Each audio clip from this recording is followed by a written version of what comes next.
ফিলিস্তিনের গাজা উপত্যকায় অবস্থিত Turkish Palestine friendship hospital for cancer patients হাসপাতালটি ধ্বংস করে দিয়েছে ইসরায়েল।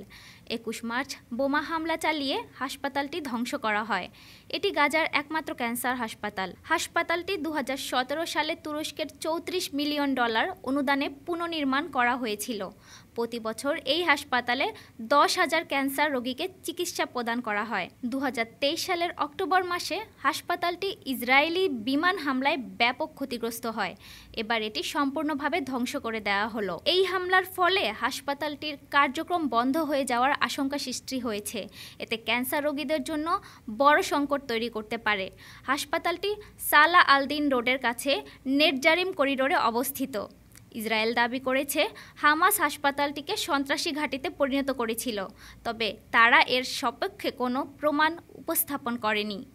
অনলাইনে ছড়িয়ে পড়া ভিডিওতে দেখা গেছে হাসপাতালটি বিমান হামলায় নয়, বরং পরিকল্পিতভাবে বিস্ফোরণ ঘটিয়ে ধ্বংস করা হয়েছে। ইসরায়েল এরই মধ্যে গাজার বেশিরভাগ হাসপাতাল ও চিকিৎসা কেন্দ্র ধ্বংস করেছে।